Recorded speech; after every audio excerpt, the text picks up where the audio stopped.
Pasión. Excelente, bueno. Tema tabú, ya les compartía en esta pequeña introducción que tuvimos hace un momentito. Tema tabú dentro de la familia. ¿Existe un hijo favorito? ¿Existe dentro de los hijos alguien que pueda llegar a ser favorito para los padres? Si nosotros le preguntamos, estoy seguro, a un papá, a una mamá, él contestaría, ella contestaría que no hay absolutamente ningún tipo de favoritismo. Esto no se da, por lo menos en su hogar, ¿no es cierto? En mi casa no se da. ¿Quién sabe en otros lugares? Yo he visto que tal vez en otros lugares sí, pero en mi casa no. Yo a mis hijos todos los trato de la misma forma. Siempre lo he hecho desde toda la vida.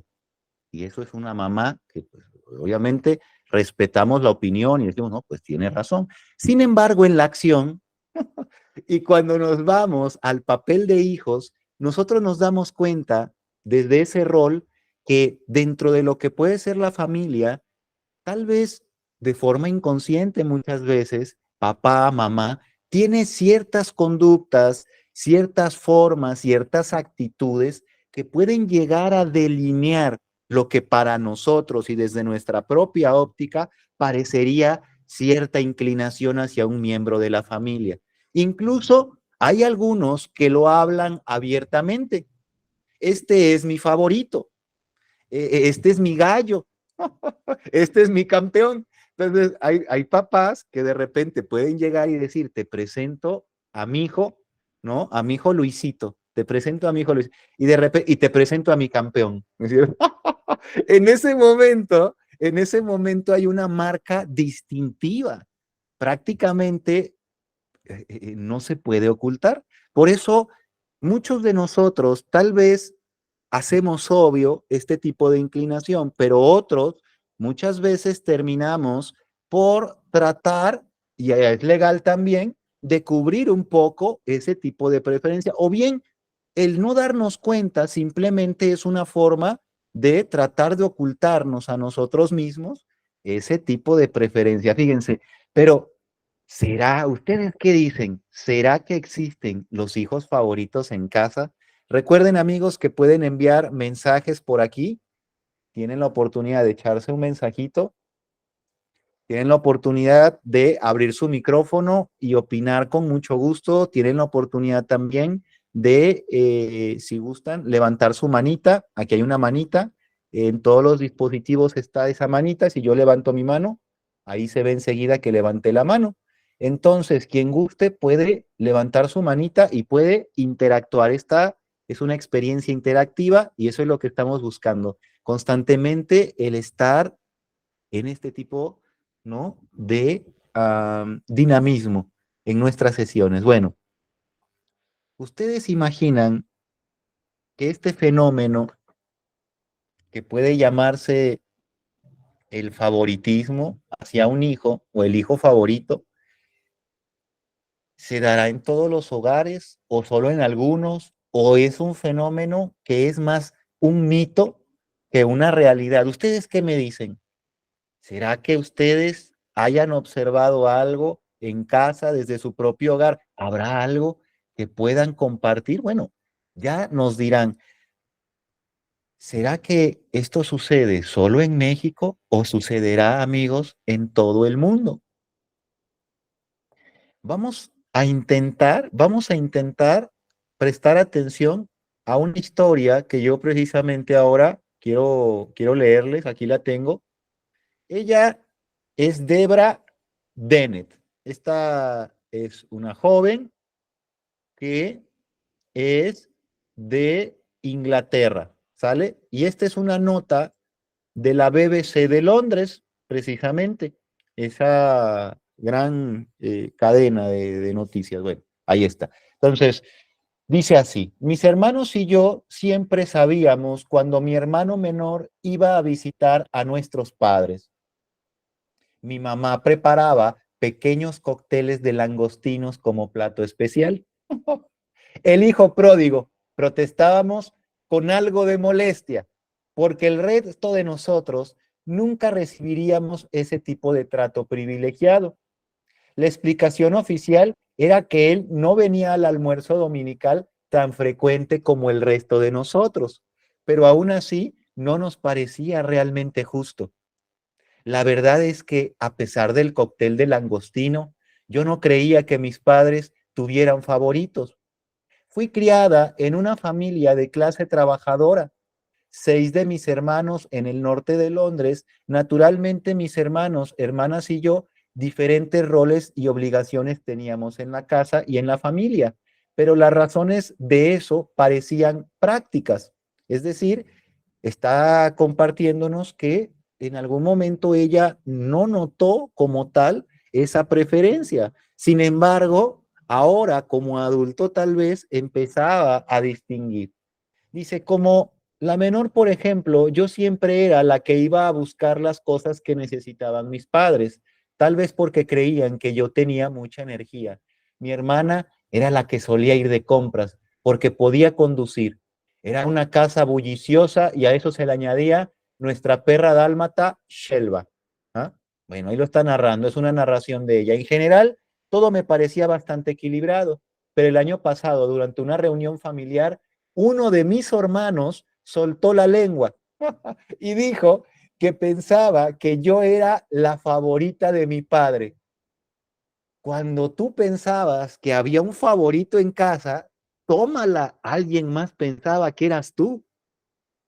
Entonces, este fenómeno, ¿cómo es que se da? Ya se dan cuenta de lo que estamos viendo ahora.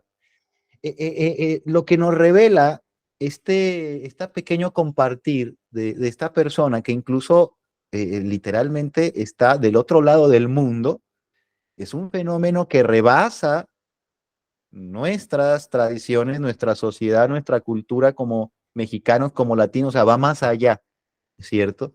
Entonces, en todas partes se da, esto lo investigan en diferentes partes del mundo, se dará entonces este fenómeno en todas las culturas. Y es que no basta simplemente con imaginar que esto se da en todas las culturas del mundo. Simplemente observemos algo, amigos. Todos, ya sea en China, ya sea en Argentina, ya sea aquí en México, tenemos instintos básicos que reaccionan precisamente a los estímulos y a las necesidades que constantemente están aflorando en el ser humano. Eh, Cuando nosotros nacemos, nuestros padres representan aquella fuente de afecto, de seguridad, de protección. Esta fuente que nosotros vamos aprendiendo a cómo acercarnos y a cómo obtener, es lo único que tiene el niño conforme va creciendo en sus primeros años de vida. La atención, la aceptación, la aprobación que mamá y papá le puedan dar en esos primeros años de vida van a ser fundamentales para que ese pequeño se sienta con una autoestima sólida y posteriormente pueda llamarse un ser humano seguro, seguro de que no tengo que competir por la aprobación y la atención de los otros, en este caso de mis padres, porque desde niño yo recibí una atención, una aprobación, ¿sí? Una aceptación similar a la de mis hermanos. Por eso yo me enseñé de a poco a cómo ir procesando esa materia prima afectiva llamada aceptación, aprobación, ¿sí? Y que de alguna otra manera me va a venir a dar a mí la oportunidad de sentirme entonces con una pizca de seguridad. Entonces, ¿qué pasa cuando papá comienza a mostrar determinado tipo de inclinación? Mamá comienza a mostrar determinado tipo incluso de, se podría decir, y esto es algo muy natural que se da en muchos hogares aquí en México, el que mamá comience a mostrar lo que pueda llegar a ser la rivalización. ¿Y qué es eso? Pues estar haciendo comparaciones constantes de sus hijos. ¿Ya viste cómo tu hermano, si pudo hacer esto? ¿Ya viste cómo tu hermana, si pudo lograr aquello? ¿Ya viste cómo sacó 10 en la escuela? ¿Ya viste cómo logró realizar esto? ¿Ya viste cómo canta bien bonito? Y tú, cada que cantas, hasta los perros aullan. Y te lo dicen en una comida y parecería muy gracioso. Para algunos de nosotros podemos reírnos y dicen, ah, te está haciendo bullying mi mamá, pero no nos damos cuenta que sin querer este tipo de pequeñas insinuaciones terminan por afectar el yo psicológico del sujeto. Sujetos que llegan a consulta y que me dicen, yo me doy cuenta enseguida que soy aquella oveja negra y que todos los demás están o que se ponen o que así me enseñaron que estaban por encima de mí. Y yo soy aquel que acepta las ofensas, los ridículos, cuando alguien tiene necesidad de querer hacer catarsis, me ridiculiza a mí, me lastima, me señala mis defectos y todos se burlan. Así hay muchas familias, amigos, se los digo de corazón. Así hay muchas familias que tienen aquel chivo expiatorio al que señalan constantemente y obviamente la valoración de este sujeto es una infravaloración de su realidad, porque su realidad tal vez es que sea un sujeto muy capaz, alguien inteligente, alguien hábil, alguien con potencial y oportunidad, pero el que constantemente le estén devaluando, el que constantemente le estén ridiculizando, el que constantemente le estén descalificando lo que dice, lo que piensa. ¿Ya vieron lo que dijo mi hermano? Es un güey. En ese momento y toda la familia se ríe porque es típico el molestarle. Es típico el hacer referencia porque él en algún momento cuando niño no sacaba buenas notas y ahora se quedó con la tradición dentro de casa de que es aquel que es medio menso, medio burro y no es bueno para el aprender algo. Entonces, no, ¿cómo le vas a decir a él si él es el primero que no va a aprender? Y esto hace inmediatamente la separación. Un divorcio emocional comienza a tejerse entre los hilos intrafamiliares que se da ahí dentro. Esto parecería una pequeña novela, pero esto tiene verdad. Muchas familias tienden a realizar este tipo de acciones más frecuentemente de lo que nosotros pensamos. Y no solamente con niños, el comparar, mira, tu hermano se acabó la sopa y el otro está atascándose la sopa para ser el segundo que se la acaba y agradarle a mamá. Porque déjenme decirle, amigos, a todos, no hay mayor placer para un niño que el agradarle a sus padres, que se sienta que les agrada, que sus padres le dan su aprobación a través de ese reconocimiento. Lo hiciste bien, muy bien hecho. Y si el padre nunca lo hace, el niño siempre va a estar buscando ese reconocimiento. Si el padre no se dedica a dar una pizca de reconocimiento por piedad incluso a su hijo, este se va a volver aquel neurótico que constantemente va a estar buscando como mecanismo natural de compensación ese reconocimiento en el otro. Y ahora va a ser alguien que se va a sobreesforzar y que va a caer incluso en un perfeccionismo crónico, alguien que ya no es que digas hago bien las cosas, sino que ya es un obsesivo y ya se frustra también de una manera terrible. ¿Por qué? Porque no le va a salir todo a la perfección. Y no es que lo acepte, al final va a terminar detestando la vida porque va a ser un sujeto que quiera quedar bien y obviamente es algo imposible el quedar bien con todo y con todos. Pero esto tiene un origen y ese origen puede ser el que haya sido aquel que estaba siendo ese devaluado, ese que le estaban señalando y que estaban premiando al otro. Sin querer los padres, y yo se los digo de todo corazón, porque yo sé el amor, el cariño, la bondad que existe dentro de esos corazones, y yo sé que lo hacen de forma en la que no nos damos cuenta, y eso es algo especial, el que nosotros en algún momento digamos, pero qué culpable soy. Tienes que darte cuenta, esto no tiene que ver con culpa para ti.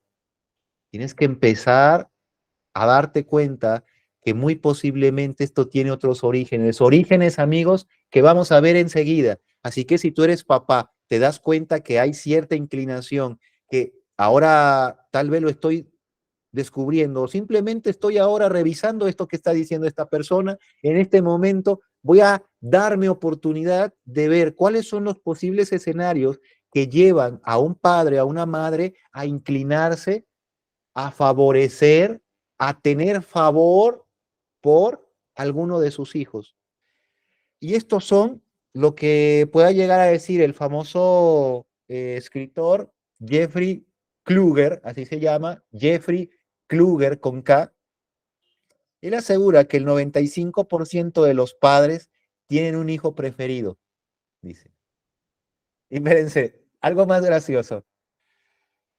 El otro 5 restante miente. ¿No es cierto? Así lo dice en su libro El efecto hermano, The Living Effect, así se llama su libro, El efecto hermano. Y este es un libro que narra precisamente algunas historias de personas que hablan precisamente, ya les compartía, de cómo han observado desde lo que pueda llegar a ser la óptica de un padre y desde lo que pueda llegar a ser la óptica de un hijo. Y a veces la óptica del mismo siendo padre e hijo. Por eso yo les digo, si ustedes lo ven como papás, en ese momento lo negamos inmediatamente. Nosotros lo vemos como hijo. Ah, caray, pues mi hermano siempre tuvo esa preferencia. Luego hay una persona que por ahí puede decir y afirmar que si tú no ves que haya favoritos en tu casa es porque eres tú. ¿No es cierto? Tú eres el favorito, ¿no? Entonces, oye, en mi casa no existe eso. ¿Cómo no, güey? Eres tú, ¿no es cierto? Entonces, por eso, como decía esta joven, ¿no? En algún momento yo y mis hermanos decíamos que había un hijo pródigo. O sea, socialmente estaba diciendo que ese era el que era más favorito, pero ya dentro de todos sabían que era yo, decía ella. Es algo increíble. Eh, Fíjense otra nota que sacan aquí en este tipo de investigaciones, algunos expertos de la psicología de lo familiar, amigos, y que tienden a tratar de mostrar un poquito. Bueno, 65% de las madres exhiben su preferencia. O sea, más de la mitad de las mamás exhiben la preferencia por sus hijos, por alguno de sus hijos. Quiere decir que algunas no lo hacen. El 70% de los padres exhibe su preferencia. Quiere decir que el hombre tiende, cuando es padre, a exhibir un poco más la preferencia. Eso es lo que dicen las estadísticas. ¿Tú has podido notar algo de ello? Que los papás suelen ser aquellos que más tienden a mostrar su preferencia como en público, en familia, y las mamás no, lo niegan, al contrario, ¿no? Aunque sí suele serse un poquito, pero como que una mamá no tiene favoritos, ¿no? O sea, una mamá no puede. Mi esposo sí, él sí tiene, pero yo soy una mamá. ¿Cómo creen? No es cierto. Es más, aquí tengo mis credenciales que me acreditan como que no tengo favoritos, soy mamá. Ese tipo de simples, se puede decir, formas sociales nos hacen que nosotros, amigos, nos demos cuenta de cómo va esa tendencia. Hay una doctora con 30 años de experiencia en psicoterapia, Ellen Weber Levy, que asegura que esto es natural en todos los padres. O sea, miren, esto es natural porque el niño siempre va a buscar, como les digo, la aprobación de sus padres. Y si hay alguien más con quien competir, va a competir por esa aprobación. Y los papás que creen van a ceder. Pues obviamente, de forma consciente o inconsciente, papá o mamá va a ceder. ¿Cuáles son las posibles causas? Bueno, hay muchas posturas, depende de la óptica en la que tú lo observes. Hoy vamos a revisar algunas un poco más generales para que podamos entender hacia dónde incluso se pueden ir inclinando las diferentes vertientes de estas posibilidades o de estas causas. Bueno, varias posturas. Tenemos la postura número uno biológica, el famoso favoritismo biológico. Habla de una huella genética que, pues, esto hablará de aquellos hombres primitivos, ¿no? Aquellas familias primitivas que iban en su momento eligiendo al más fuerte, al más resistente, al que tuviera características de mayor oportunidad de vida, porque muchos no se daban. Y es que así era la biología de cruda en las primeras etapas de desarrollo de lo que fue la civilización humana. Muchos hijos no se daban, así que por cuál iba a inclinarse o no de forma consciente o inconsciente el padre, por aquel que tuviera de alguna forma mayor capacidad de sobrevivir, mayor capacidad de seguir con su legado. Recuerden, amigos, que nosotros tenemos un instinto de seguridad sexual. Este instinto de seguridad sexual manifiesta lo siguiente: cuando un ser humano llega a determinada edad, por instinto va a buscar el seguir permaneciendo aquí. Yo me doy cuenta que soy finito, que no tengo oportunidad de seguir por siempre e inmediatamente busco permanecer a través de un posible legado. Esto me lleva a dejar descendencia. Esta descendencia es un instinto de permanecer en algún momento dado a pesar de que no esté, de aferrarme a este mundo a pesar de que yo sepa conscientemente que no estaré. A través de ellos vivo, a través de ellos puede seguir mi legado, mi historia, mi leyenda. Es por eso que muchos de nosotros terminamos con ese instinto desbocado en algún momento de querer o no seguir permaneciendo en este mundo. Por eso, amigos, muchos padres que desde épocas primitivas buscaban llevar este legado, pues elegían al hijo que más tendría oportunidad de sobrevivir por encima de los demás. Al hijo más débil, entonces, le quitaban esa atención, por así decirlo. Y tú dirás, qué cruel suena. Es lo que les decía, la biología al inicio del desarrollo de la humanidad y hasta ahora sigue siendo una maestra muy cruel. Es por eso que estas razones biológicas elegirían a algunos de los padres actuales todavía por esa huella genética que está programada dentro de nosotros, diría nuestro querido doctor Carl Jung, bueno, por ese colectivo que se ha venido programando de generación en generación, nosotros entonces elegiríamos al hijo que más capaz de sobrevivir, de oportunidad en este mundo tendría. Bueno, eso sería el favorito biológico, por así decir. Por otro lado, tenemos la zona cultural, amigos. Esta parte cultural habla un poco más acerca de lo que puede apreciarse como las posibles expectativas, no solamente de la familia, sino de la sociedad, de la cultura en donde yo me desarrollo. Eh, estos, se podría decir, introyectos culturales llevan a preferir muchas veces a lo que pueda llegar a ser el hombre. Desde épocas inmemorables, el hombre se ha visto con ciertas ventajas por sobre la mujer, e incluso el latín de la mujer, que es mulier, quiere decir blando. De ahí que viene lo que pueda llegar a ser el famoso sexo débil, llamado equivocadamente por la sociedad, ¿no? Y culturalmente sembrado en prácticamente todas las culturas, obviamente las que están ya apegadas a esta red social en la que todos vivimos, amigos, como un estándar en donde posiblemente por cultura se pueda elegir como favorito a un caballero, aunque no siempre es así, ¿sale? Otra de las diferentes elecciones sociales es el que más rendimiento tiene, el que más resultados da, porque socialmente es el más aprobado, porque socialmente es el más aceptado, porque socialmente es el que más puede aportar a los demás. Por eso, aquel que puede tener mejor rendimiento económico, mejor rendimiento académico, mejor rendimiento deportivo, artístico, es aquel que va a ser más aprobado por la sociedad y en la microsociedad llamada familia, más aprobada por los padres. Otra, porque son aquellos que cumplen con las expectativas.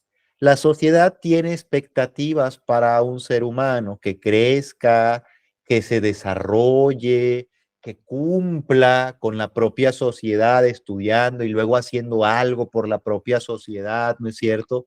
Sirviendo de provecho a la sociedad económica, cultural, ya les decía, o sea, es la forma. Entonces, este va a ser aprobado, este sujeto que cumpla con las expectativas sociales va a ser aprobado. Este hijo que cumpla con las expectativas familiares va a ser aprobado. Ahí ya cambia la cosa, porque muchas sociedades tienen expectativas que incluso pueden ser diferentes a las expectativas de una familia. Es decir, en mi casa se esperan cosas que de alguna otra manera puede ser que sean diferentes a los que espera la sociedad de mí.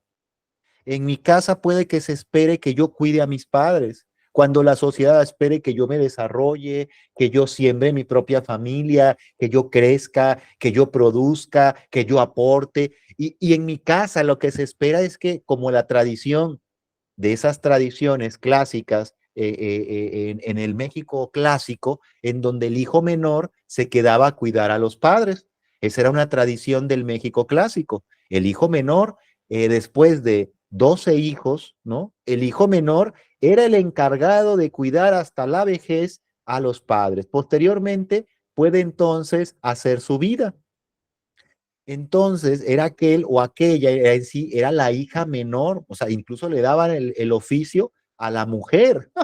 No es cierto, por eso les digo, culturalmente esto es visto así. Entonces ella se fletaba a cuidar a los papás hasta que ambos fallecían y entonces sí, pues ya literalmente podía hacer su vida. Muchas veces eran padres muy longevos y esto los llevaba a que literalmente vivieran toda una vida al cuidado de sus padres. Bueno. ¿Qué tal cuando papá de repente dice, mi arquitecto, no hombre, desde pequeño te vi como ese gran arquitecto y lo cumpliste, ¿no es cierto? Eres mi arquitecto, eres mi ingeniero, ¿no? ¿Qué tal la abuelita o la mamá? Mi sacerdote, ¿no? Eres el orgullo de casa. Yo conozco una familia que uno de sus hijos es pastor. Y ha habido una rivalidad constante con su otro hijo, porque este constantemente dice que los padres literalmente afaman y hacen lo posible por reconocer a su hijo, que es pastor de una iglesia y que pues literalmente tiene pues una vida pues ejemplar, ¿no? O sea, y que de alguna otra manera esta persona dice yo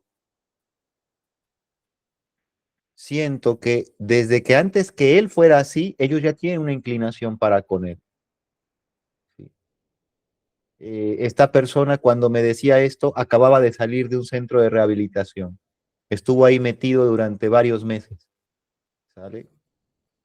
Por eso les digo, no sabemos las posibles consecuencias, amigos, que pueda tener el que nosotros declinemos, incluso como padres responsables y conscientes, nuestra zona de favor hacia alguno de nuestros hijos. Esto es muy importante el tomar en cuenta. Rasgos, causas por los cuales se da. Número uno, les decía, biológicas. Número dos, culturales. Número tres, inconscientes. No, no estoy hablando de sus maridos, no. Estoy hablando de los inconscientes que todos tenemos dentro, de estos apartados psíquicos que todos tenemos dentro, amigos.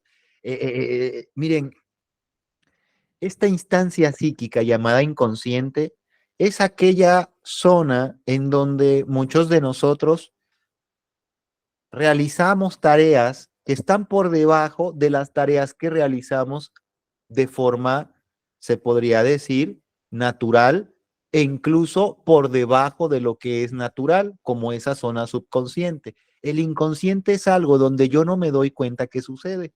Es algo que yo no sé que está sucediendo. Mucha gente me dice, ah, entonces son las predisposiciones. No, esas son otras cosas.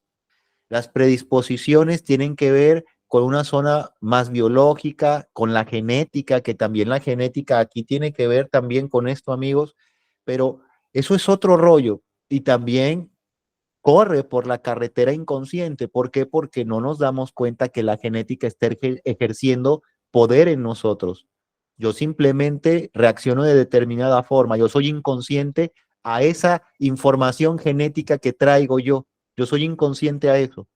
Pero también soy inconsciente a muchas formas de responder por necesidades, por represiones, por equilibraciones internas como neurosis que estoy de alguna otra manera constantemente respondiendo ante el mundo. Es por eso que de forma inconsciente yo puedo incluso elegir un favorito dentro de mi hogar, siendo aquel padre o aquella madre responsable en actos inconscientes donde yo no me doy cuenta, mi actitud, mi forma, mi estilo se declina. ¿Y por qué se puede declinar? Aquí abrimos toda una puerta y se abre un telón, amigos, maravillosamente se presentan diferentes posibilidades, porque esta persona, número uno, me identifico con ella. Puede que sea mi hijo, puede que sea mi hija, me identifico mucho con esta persona. No solamente me identifico, sino me recuerda a mí, me recuerda a mí y se parece a mí, porque es mi hijo aparte, ¿no es cierto? Entonces, es mi hijo, se parece a mí y me recuerda a mí. Entonces hay algo especial que me engancha con este hijo, cosa que con mi otro hijo tal vez no me recuerda tanto a mí, tal vez no me identifico tanto con él como me identifico y me recuerda sus gestos, su forma, su carácter de mi otro hijo. Y todo el mundo hasta dice, es como tu clon. Y yo digo, ¿verdad? Yo lo acepto de repente, digo, a ver, pues sí, ¿verdad? Y volteo y tiene la misma postura que yo, se enoja igual que yo, no es cierto, hace caras igual que yo, lo mismo que hago yo, lo hace él. Y es algo sorprendente. Cuando me doy cuenta, hay una, sin querer, sin saber incluso a veces, hay una pequeña inclinación. Bueno, número dos, inconsciente, causa inconsciente, cualidad que yo desearía tener. Mi hijo, mi hija, es un excelente en determinada cualidad que yo desearía tener. Es un excelente futbolista. Yo siempre quise jugar fútbol. Toda mi vida quise jugar fútbol. Y la verdad es que no se dio, un día medio entré a una escuela, pero pues ya no hubo dinerito, ya no seguí yendo. Y pues la verdad es que me frustré, después me echaba una cascarita y literalmente no terminé por realizar ese sueño. Pero mi hijo veo que tiene un tal, o sea, no solamente yo lo llevo a una escuela, sino veo que su profesor y toda la gente me dice, oiga, su hijo es un prodigio, qué bárbaro, es el goleador del equipo o es un porterazo. No, su hijo va que vuela para los profesionales. ¿Cómo me siento yo? Impresionante, me siento inflado, me siento como que soy yo en ese momento. Digo, güey, no es que es algo impresionante, hasta de repente le tengo más cuidado, ¿no? Oye, no te vayas a enfermar, ponte algo de tapar. Y veo que junto va mi otro hijo y a él no le digo nada. Oye, él lleva short, él va en playa de tirantes. Y yo volteo y le digo, ponte una chamarra, le digo a mi hijo. ¿Por qué? Porque, y cualquier mamá diría, es que jugó en la mañana fútbol, ¿no? Diría el papá, es que en la mañana jugó fútbol y sudó.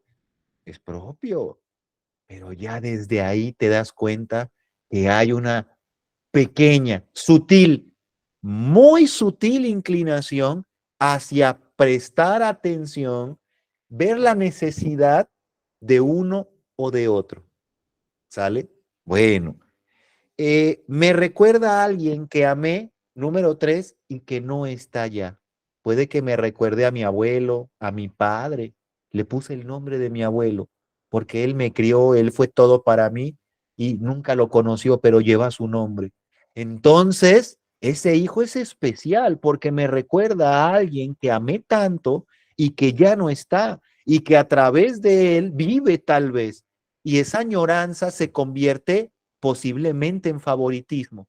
¿Te das cuenta cómo transfieres desde una persona a otra? Por eso, no solamente porque lo digan algunos maestros del psicoanálisis y de la metapsicología, como el maestro Alejandro Jodorowsky, yo lo puedo decir de verdad, no es bueno ponerle el mismo nombre en honor a alguien a tu hijo, porque muy en forma inconsciente lo estás programando a que pueda cumplir una misión que estás llevándolo, quién sabe, a qué responsabilidades pueda tener. Entonces, el poder hacer esto a veces es algo conmemorativo. Le voy a poner el nombre de aquel ser, de aquella persona emblemática o que ha tenido una gran significación a mi vida. Bueno, tú no sabes lo que conlleva el llevar una responsabilidad de otro. ¿Eh? Simplemente el llamarle por su nombre y que sea él, que tenga su identidad, que tenga el privilegio de ser auténtico, es algo maravilloso. Es un regalo que tú le vas a dar a tu hijo. Bueno, eh, número 3, costó mucho que mi hijo se diera, costó demasiado. Fue un niño arcoíris, un niño que nació después de que tuve varios intentos de ser mamá o de ser papá y no se dieron. Mi esposa o yo tuve algunos abortos o el niño nació y desafortunadamente falleció pronto y así tuve algunos intentos que no se daban y tuve tratamientos de fertilidad, tuve una gran necesidad de que esto se diera así. ¿Ah? Entonces, este niño es ahora muy preciado. Posteriormente, tal vez, tuve otros 2 niños y algunos médicos me dijeron, usted va a ser mamá ahora, pero tal vez ya no pueda. Pues tuve otros 2 niños, pero ese primer niño que fue tan costoso que se diera, que se lograra, que se pudiera literalmente dar como tal y que el tenerlo en mis manos es algo muy especial. Es algo que me hace acercarme a este momento de logro en mí. Ese hijo representa un logro en mí. ¿Ya? Por lo que yo cuando lo veo me siento con esa satisfacción y eso me hace que me acerque más, que inconscientemente pueda declinarme un poco más hacia ese pequeño, esa pequeña. ¿Sale? Eh, Miren, yo me he dado cuenta de algo. En mi observación personal por años aquí en consulta, he podido observar que muchas veces esta preferencia no es que sea alguno de los hijos con determinación. A veces sí, a veces hay un favorito y es el favorito de toda la vida, pero muchas veces hay intermitencia, hay una preferencia intermitente. ¿Qué quiero decir con esto? Que muchas veces, amigos, yo estoy prefiriendo a alguno y a veces a otro. Y eso es un fenómeno que también suele darse en una familia. Ustedes dirán, ¿cómo es posible? Miren, yo he podido observar que hay padres, hay madres que pueden declinarse en favorecer al hijo que más necesidad puede mostrar en ese momento. Esto va en contra de lo que podría ser el favoritismo biológico, que dice que nosotros nos declinamos a aquel que más oportunidad de sobrevivir y de ser fuerte en este mundo es. Por el contrario, yo he visto que muchos padres se declinan por aquel que más necesita. Aquel mayor necesitado, aquel más vulnerable, es al que le prestan más atención, más cuidado, más aceptación, porque inconscientemente tal vez sienten que necesitan más, o bien que hicieron un mejor trabajo con sus hijos y no con este. Por eso muchos padres se declinan en intentar de alguna otra manera motivar a través de su preferencia a ese hijo. Y a veces ese hijo cambia, no es el mismo. A veces yo estoy en necesidad, a veces mi hermano, a veces mi otro hermano, a veces mi otro hermano, a veces. Entonces, conforme va cambiando la necesidad, el padre va depositando tiempo, aceptación y aprobación en alguno de sus hijos. Esto es algo que yo he podido ver y que por eso, en primer lugar, la narración que les hacía, ella junto con sus hermanos decían que había un favorito y posteriormente en otra reunión salió diciendo otro hermano que ella era la favorita, porque tal vez esta intermitencia hace que los padres vayan teniendo temporadas de posible preferencia de acuerdo a la necesidad que va mostrando o que va pues floreciendo en cualquiera de sus hijos. Eh, Ver a un hijo en necesidad es terrible para una madre, es terrible para un padre. Por eso mismo, el que se acerquen, yo lo puedo mirar, el que se desvelen, se desvivan, es que mi hijo, mire, no entiende, y mi otro hijo, ¿ah? Es un ejemplo, es una persona y ejemplar, y mi otro hijo es un rebelde, no llega a casa, se la pasa bebiendo, hace locuras y media, chocó el auto, hace determinado disturbio. Bueno, y mi otro hijo, Noel, para que veas, es un duque. Es decir, entonces, desde ahí te das cuenta enseguida. Muchas veces ese hijo busca la atención de sus padres, porque eso es algo que lo va a estar buscando de por vida. ¿Y cómo va a hacerlo si aprendió que al otro le favorecían y a él le recriminaban? Pues la atención la tiene ahora con la recriminación. Yo aprendo a que me señalen, a que me recriminen y ahora me vuelvo bueno haciendo que me recriminen. Me meto en problemas lo suficientemente buenos para que tenga la atención de mis padres y se olviden incluso que tienen un hijo bueno, un hijo con un gran nivel, que lo ama, no. Yo estoy en tantos problemas que termino por robar la atención absoluta. Mis padres están en juzgados porque ya me arrestaron, se la pasan en determinados centros de autoayuda, comienzan a vivir, porque un famoso via crucis, diríamos aquí en México, el famoso via crucis del padre, que es buscar alivio para su hijo. Ese es el padre. Cuando de alguna otra manera lo encuentran, se dan cuenta que pasaron años tratando de, eh, pues se podría decir, prestar esa atención a ese hijo.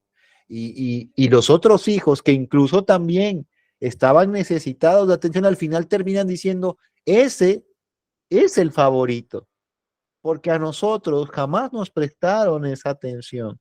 Entonces es una zona muy interesante, amigos, muy interesante, en donde muchos padres al final se confunden con diferentes tipos de posturas. Entonces, ¿qué hacer? Bueno, hay otro motivo por el cual los padres pueden llegar a declinarse por alguno de sus hijos. Quiero que lo revisemos rapidito por el tiempo. Las famosas crisis naturales de los padres o vitales, las crisis vitales. Cuando mi hijo nació, yo era un adolescente y yo literalmente, pues, vi a mi hijo como una situación de dificultad. O sea, soy sincera, soy sincero, lo vi como la renuncia a muchas cosas, lo vi como el tener que elegir a mi hijo por sobre mis amigos, fiestas, cosas, o sea, el no vivir muchas cosas. Entonces, yo cuando viví eso, mis padres me desaprobaron, me rechazaron, tuve que vivir en casa de mis suegros, tuve que hacer esto, que sentirme de esta forma. Entonces, yo era un adolescente y no estaba preparado. Fue una crisis para mí, tal vez, el tener un hijo. Esto hace que yo transfiera a ese niño, a esa niña, la posibilidad de que marque mi vida como un evento crítico. Cada que lo miro, para él es mi hijo, ahora tiene 10 años, es maravilloso, lo abrazo, lo amo, pero inconscientemente siento que de alguna forma su hermano tiene más identificación conmigo. Su hermano tiene 4 años. Cuando nació su hermano, mi vida estaba estable. Su padre y yo ya habíamos tenido la oportunidad de sentirnos muy cómodos, de tener un hogar, de poder formar lazos sentimentales fuertes. Mi familia ya me había aceptado, yo me sentía con gran oportunidad, tenía un empleo, me sentía cómoda económicamente hablando. Nace este niño en una etapa en mi vida en donde yo me siento lo suficientemente lista para poder hacerlo. A nivel ciclo de mi vida, es la etapa en la que pude haber tenido un hijo. Y por eso cuando lo tengo, inconscientemente siento mayor apego a este pequeño, mayor identificación, mayor inclinación en mi preferencia. ¿Por qué? Porque representa una etapa de mi vida que tiende a la felicidad, que tiende a la satisfacción. Por eso lo veo a mi hijo y simbólicamente es el representante de una etapa satisfactoria. Veo a mi otro hijo, simbólicamente es el representante de una etapa crítica. Inconscientemente yo declino determinadas zonas que no tengo idea de por qué, pero así sucede. ¿Te das cuenta? Eh, Todo esto es inconsciente a nosotros, quiere decir, no tienes por qué sentirte culpable. Ahora, ¿cuáles son los posibles efectos que pueda tener un niño, tanto el niño favorito como el niño desfavorecido? Vamos a intentar acercarnos a los posibles efectos, amigos. Número uno, el niño favorito posiblemente va a ser un pequeñito depresivo, porque constantemente va a estar tratando de ser lo que esperan que sea. Y como posiblemente a veces no lo será, va a ser alguien que constantemente se devalúe. Tal vez esa devaluación lo lleve a tener constantes depresiones. ¿Por qué? Porque va a tener que llevar la exigencia de ser el favorito, de ganar siempre, de realizar siempre, de ser el primero, o sea, va a tener esa necesidad y por eso va a ser un sobre esfuerzo, una sobre exigencia la que posiblemente va a llevar. Y si no la cumple, va a entrar en devaluación que posiblemente les decía, le lleve a un estado depresivo.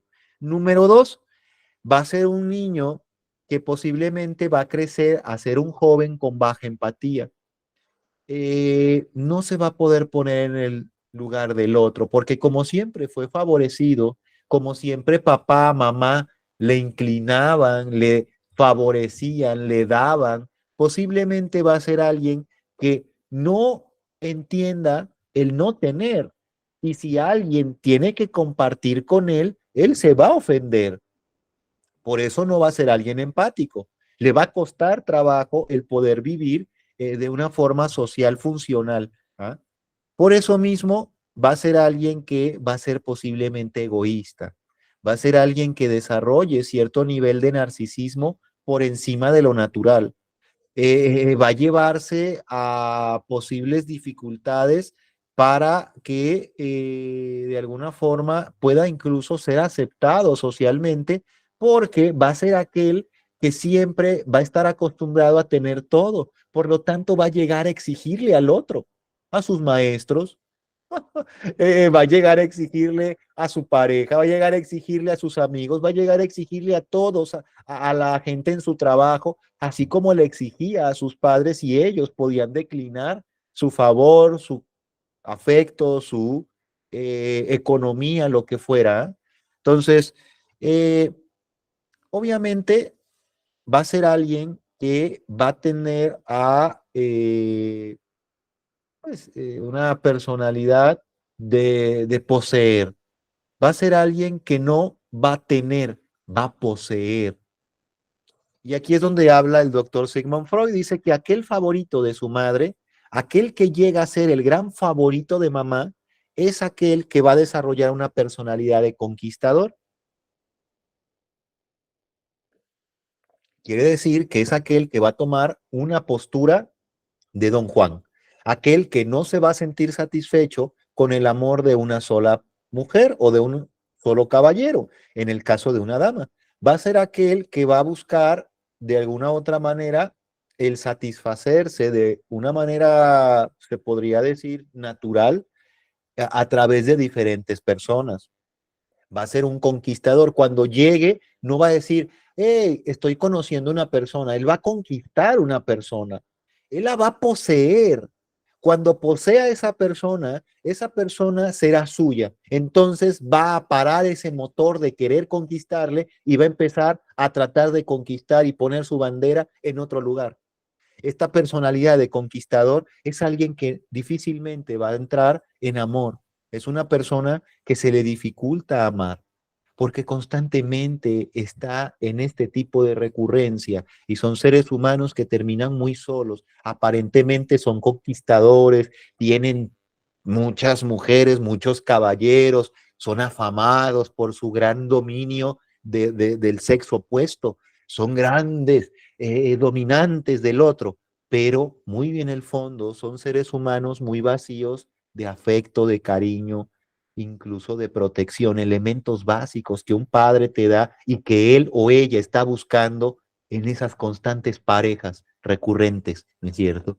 Entonces, esta personalidad conquistadora es algo que también se va a desarrollar de forma inconsciente, él no se va a dar cuenta, ella no se va a dar cuenta, pero cuando tenga oportunidad va a empezar a mostrar esa personalidad con ese tinte narcisista, con ese tinte egoísta, con esa forma en la adolescencia en donde va a ser berrinchudo y todos los caprichos que tenga, si los padres se me llegan a tontar y se los cumplen. ¿Por qué? Porque es el gran favorito, entonces ahí van a terminar por corromper lo que pueda llegar a ser la posible empatía que pueda tener hacia el otro ser humano, porque entonces ahí va a llegar a exigir de una forma natural, así como es natural, güey, natural que me den aprecio, que me den afecto, es más, porque no me lo están dando.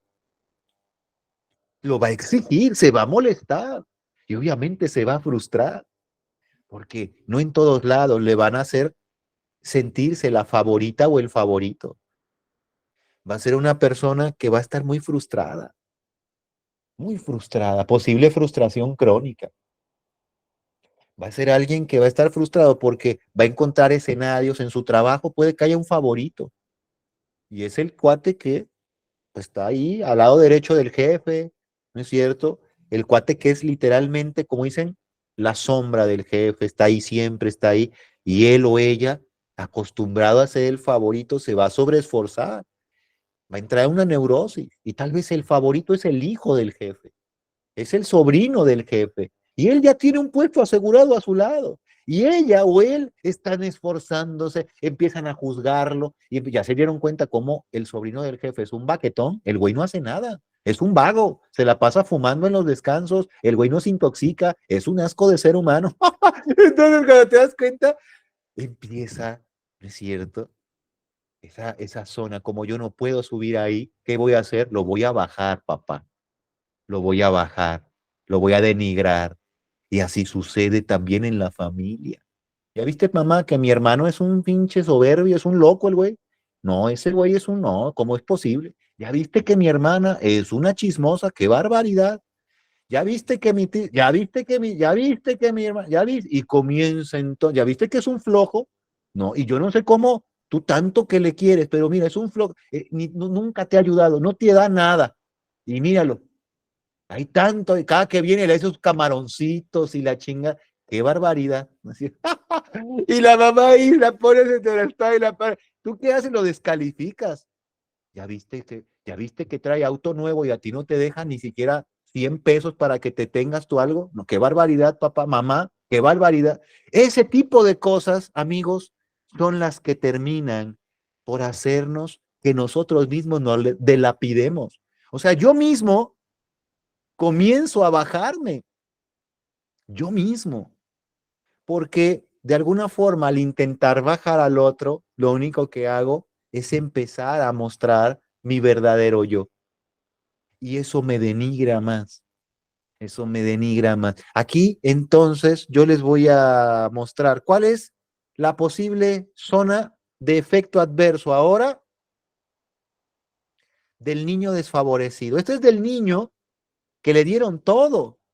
Se volvió ese egoísta, ese posible narcisista, o bien ese que está en depresiones constantes por querer cumplir y no puede. Ahí está.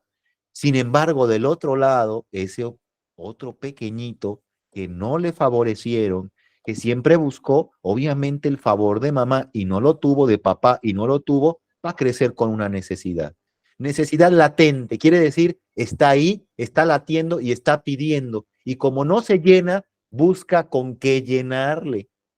¿Con qué le va a llenar? Diferentes objetos que va a ir conociendo a lo largo de la adolescencia, que se los van a presentar la propia sociedad, sus propios instintos, la pornografía, la masturbación, el sexo compulsivo, las diferentes cantidades de sustancias que cada vez hay un abanico más grande, los diferentes amores peligrosos o riesgosos que pueda tener, las amistades que lo puedan llegar a corromper, todo esto aquello que de alguna otra manera puedas llegar a moverle un poco como una forma de alivio a esa necesidad. Entonces, puede ser una zona, o bien esa neurosis puede llevarlo a querer ser aquel, como les decía, que quiera destacar, que quiera destacar, que quiera ser algo grande, pero ahora no solamente de una forma en la que dices, oye, pues mira lo que es ahora, no, ahora es alguien compulsivo, ahora es alguien obsesivo, ahora es un neurótico por sobresalir, incluso se ve enseguida que quiere destacar encima de los demás. Él o ella busca ser el centro, es el yo existo, aquí estoy, mírenme todos, porque yo necesito neuróticamente sobresalir. Y es aquella persona que ya raya en la zona de la extravagancia para poder llevarse hacia un punto de querer ser mirado, porque ese es el punto en donde le puede llevar a sentir que de alguna forma obtiene eso que tanto quiso, que es la aprobación, la aceptación y la atención del otro. Va a ser un joven, si crece, con una gran rivalidad con su hermano o hermana o hermanos que los considere favoritos. Esa rivalidad malsana. Va a ser celoso, va a ser calumnista, tal vez se vuelva mentiroso. ¿Ya viste que mi hermano no hizo esto? Tal vez se vuelva un saboteador del otro. ¿No? No sabemos hasta dónde caiga, dependiendo de dónde vaya su corrupción, hasta dónde caiga. Saboteó a mi hermano para que lo culpen. Y eso mucho sucede de verdad. Y eso lo hacen no solamente los adolescentes, lo hacen los adultos. Hacen ponerle el pie al hermano para que mamá pueda tener ahora una mejor aprobación o apreciación de mí. Rencor, resentimiento, ¿no es cierto? Es alguien que va a estar rencoroso siempre. ¿Por qué mis padres? Se va a preguntar, ¿por qué mis padres habrán preferido al otro? Va a entrar en culpa. ¿Habré hecho algo yo? ¿Seré yo menos? ¿Menosprecio? ¿Baja autoestima? ¿Habré hecho algo yo mal? Tal vez fui muy guerrista cuando niño. Tal vez me hacía mucho pipí, popó. Tal vez fui muy gritón o llorón. Tal vez, y comienza entonces a preguntarse el por qué no le dan la oportunidad de sentirse con ese privilegio de la atención y del favor. Ese rencor va a ir creciendo primero en confusión y posteriormente en ese resentimiento de decir, pues creo que no hay motivo, El único motivo que puedo encontrar es que tal vez mis hermanos sean mejores en algo y comience ese rencor. Carajo, porque yo no soy bueno en algo. Me resiento primero conmigo y después lo comienzo a transferir al otro. ¿Ya viste? Posteriormente, amigos, de todo esto, tenemos opciones. Ustedes dirán, entonces ya estoy destinado a ser un rencoroso, estoy destinado a ser aquel que pues prácticamente voy a estar viviendo deprimido, voy a estar en una sobreexigencia constante por querer agradar al otro. Yo te voy a decir algo, tú tienes que ver esto, tú eres ese hijo que estás ahora identificándote, que eres aquel que tiene un padre que ha preferido a un hermano. Número uno, ya vimos con toda la oportunidad que tal vez no tenga que ver contigo, tal vez tiene más que ver con el padre, porque se identifica, porque le recuerda a él por algo en especial, tal vez tiene que ver con la forma en la que llegó a su vida esa persona en ese momento de su vida y obviamente tiene mucha influencia. Es por eso que yo debo de quitar en todo momento la sensación de culpabilidad o la sensación de que yo necesite de alguna forma tener esa aprobación. Mis padres me aprueban, ellos me aceptan y me aman. Sí, tienden a tener, válgame la redundancia, una aprobación, un señalamiento, una inclinación hacia determinado miembro de mi familia, alguno de mis hermanos, tal vez tenga que ver con su necesidad, tal vez lo vean como más necesitado y tal vez por eso ahora le están prestando esa atención. Yo en su momento he tenido necesidades y las han cubierto. Claro, por eso estoy aquí, si no, no hubiera sobrevivido. Si mis padres no hubieran cubierto las necesidades básicas en mí, yo no estuviera aquí. No les platicaría esto ni estuviera en este momento aquí. Por eso mismo debo de hacerme consciente que muy posiblemente también recibí parte de eso a su forma y a su estilo. Tal vez sí, ellos tienen una inclinación que tiene que ver más con ellos, no conmigo, con su historia, con su pasado, con su inconsciente, no conmigo. Ahora, soy papá y ya me di cuenta que sí, tengo inclinación hacia alguno de mis hijos. Aquí vienen 5 diferentes tips por si eres papá y no quieres que esto te lleve hacia determinada zona de inclinación con tus hijos, porque ya detectaste que sí, inconscientemente declinas por determinada razón que ya vimos. Bueno, número uno, no compares a tus hijos en público, no lo hagas por el amor de Dios, porque es algo que no solamente las otras personas miran esa exhibición de menosprecio que le puedas dar a uno, porque al compararlo, a uno lo alzas y al otro lo bajas, por lo que estás exhibiendo el talento de uno y estás exhibiendo la incompetencia del otro. Por eso, entre ellos mismos o con los otros, no compares. Cuando intentes comparar, porque es algo natural, hazlo contigo. Así como de yo para mí, ay, ese, mi hijo este, yo creo que necesita algo porque no es igual que el otro. O sea, esto lo hago en reflexión para mí. Si tú eres aquel que está comparando constantemente, hazlo de forma interna. No exhibas esas comparaciones, no las platiques en la mesa, no las exhibas frente a todos y digas, ¿ya vieron cómo se acabó la sopa y el otro no? Evita hacer eso. Si tienes pequeñitos, desde ahora es momento de evitarlo.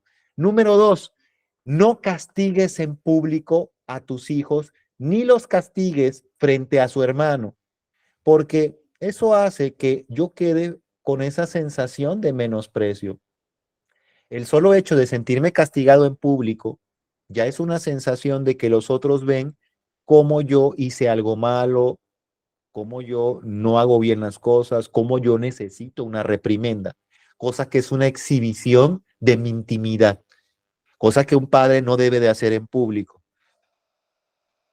Pero hacerlo en frente del hermano o de los demás hermanos, muchos papás toman como ejemplo a un hijo.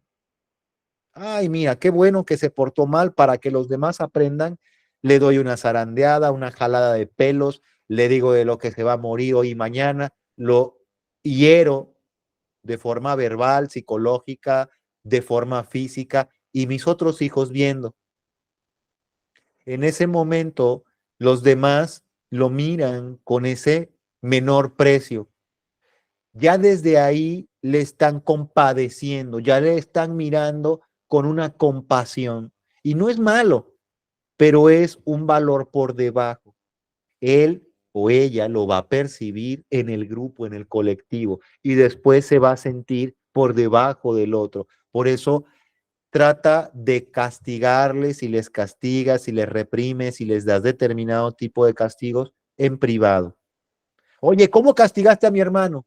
Hey, eso no te incumbe a ti, tiene que ver con él, ¿sale? ¿Pero qué? ¿No lo vas a castigar? Él ya tiene su reprimenda. ¿Ah? Así que tú preocúpate por lo tuyo.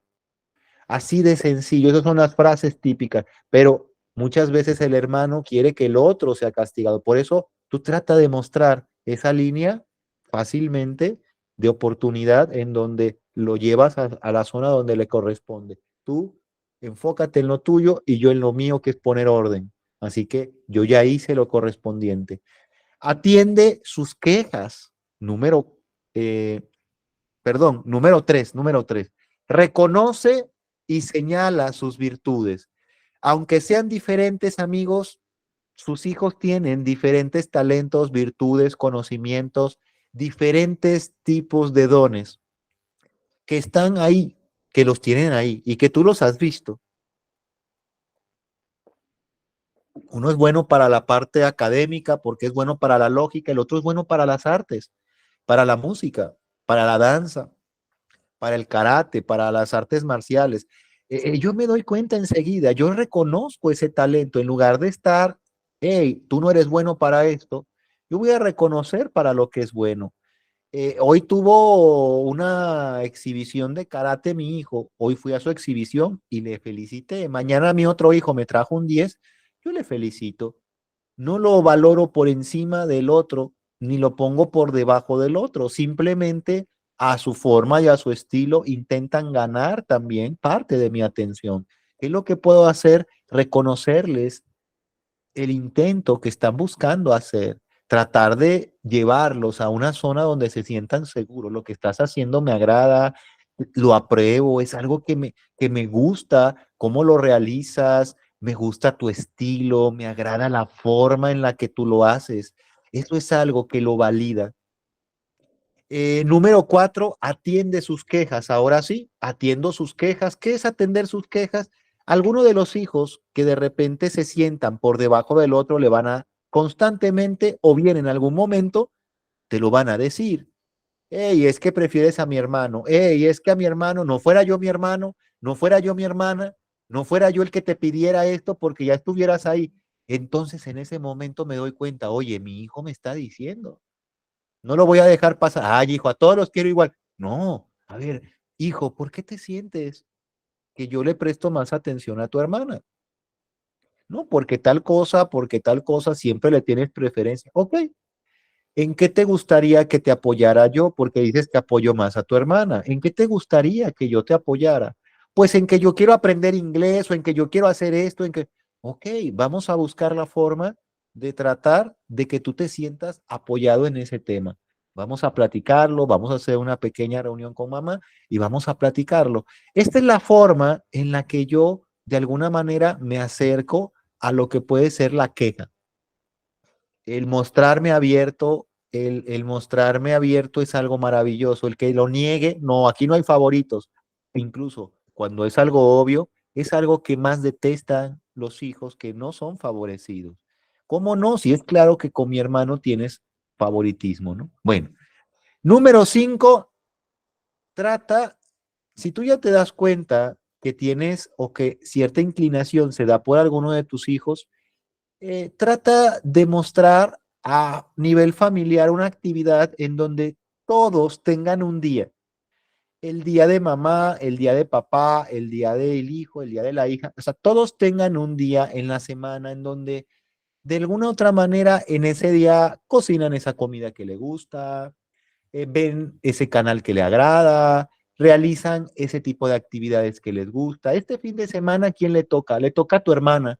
Ay, bueno, este fin de semana ella elige a dónde vamos a ir a cenar, o que vamos a ir a distraernos a tal parque, quiere ir a una biblioteca porque a ella le gusta mucho y vamos a leer, ya nos hace falta. Pero ¿cómo es posible si yo quiero distraerme de la escuela? Bueno, es la actividad que tu hermana eligió. Ahora me toca a mí, yo como mamá, y como mamá me gustaría que hiciéramos alguna actividad como ir a realizar esto o aquello de compras, vamos a juntos a ver una película, vamos, y ya comienza entonces a mostrarse un día por cada miembro de la familia. Esto va a llevar a que mi familia se sienta que no hay algo que se prefiera, así como que ustedes son los que siempre salen, tú y mi papá nada más se van al cine y nos dejan siempre. No, aquí es el día donde de alguna otra manera yo tengo la oportunidad de elegir, yo tengo la oportunidad de escoger y tengo la oportunidad incluso de sentir que puedo tener el control y eso me hace sentir sumamente en oportunidad. Amigos, si ustedes se dan cuenta, esta es la experiencia que el día de hoy tenemos como forma de análisis. ¿Habrá entonces favoritismo? Muchas veces es sutil, muchas veces es descarado, pero hay. ¿Habrá entonces una forma de llevar a controlarlo? Claro que sí. La manera más sencilla es simplemente no negar como padre y como hijo, aceptar por otro lado el que mis padres tienden a mostrar sus necesidades en ese tipo de elecciones, en ese tipo de favoritismo, muestran más de ellos que de mí. Yo no tengo por qué sentirme mal. Tal vez a mí me consideran fuerte, tal vez a mí me consideran el que tengo más oportunidad y tal vez a mi hermano con mayor necesidad. Y sabes qué, está bien, me da mucho gusto. Así es como puede llegar a tener ciertamente alguna ventaja, tal vez porque así lo miran ellos.